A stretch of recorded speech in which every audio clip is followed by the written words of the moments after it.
G'day, I'm Tim Thompson. I've had a lot of requests for temporary electric fence setups. So today I'm going to go through the gear you need, then I'm going to go through how to set it up, and then I'm going to give you some great tips to make your temporary electric fence perform really, really well, maybe more like a permanent one. The first thing we're going to talk about is braid.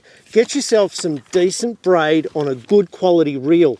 You can buy a lot of cheap braid on the market, but it rots quickly because it's not UV stable and it doesn't conduct electricity well, and so you think your temporary fence is not working.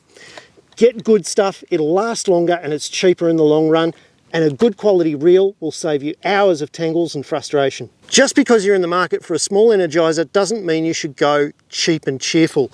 This little Gallagher S20 is about the smallest one I'd go.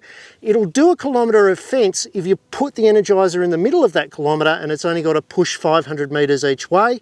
This little unit will do the majority of small temporary fences, and it's got a solar panel, so it keeps it self-charged. Now post-wise, you're going to need some tread-ins. So we've got two choices here for you. We've got our 3-lug top ring tread-in here, which is really good for sheep, goats, pigs and other animals that are going to go low. And then we've got our simple top ring tread-in, which is cheaper and works for larger animals like cattle and horses. You're also going to need one steel post to mount your energizer on and to act as the temporary earth. And don't be cheap with the steel post either. Don't use an old rusty one that you found down the back shed. Get a brand new galvanized one, because rust is the enemy of electric fences and you're going to have really poor performance from your fence if you try and save $5 on a single steel post. There's one more thing too. If you're going to run multiple wires or reels, you'll need a jumper lead for each additional reel. All right, so we're going to set this temporary fence up to divide this yard in half. The first thing I'm going to do is drive in my steel post where I want my energizer. Now remember, I'm in the southern hemisphere and I want the solar panel facing north. If you're in the northern hemisphere, you want it facing south and it gets really confusing. Point it to where the sun is in the middle of the day. So have a flat face pointing towards the sun and drive the steel post in as normal. If you're using a stock post, there'll be a red mark. Drive it to that.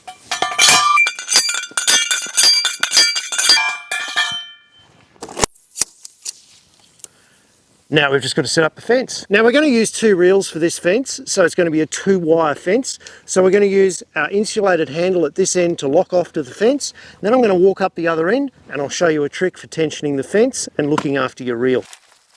When you get to the other end of your run, just before you reach the fence you're going to lock off to, stop about half a metre away, lock off your reel and use that last half metre to put the tension on your reel rather than winding on it. It's much better on your braid. Run your second wire just the same. Lock off with the handle, run. Nice and tight. Let's put the posts in. Putting your braid in the lugs on the posts is also really easy if you know the trick. You see your tread in, you want to point it towards the sky. Lay your post down beside the wires and lift it up beside the braid. Because you're holding the handle, even if the wire's alive, you're not going to get a shock. And when you pull it up and twist it around 90 degrees, the tread-in's right there for you to pop it into the ground. And because we've run out our wires and tensioned them, all our posts are going to be perfectly in a row. Now we connect the energizer. We're going to put the earth on the stake that it's connected to and put the live wire onto our braid. Now we have to connect the 2 braids together, and that's where our jumper lead comes in. Put your jumper lead onto the 2 braids as close as you can to the lead out from the energizer. Makes it easier to maintain, pack up, and it also lowers resistance. Now comes the satisfying moment. We've left our energizer out in the sun for at least 2 days to charge if it's brand new.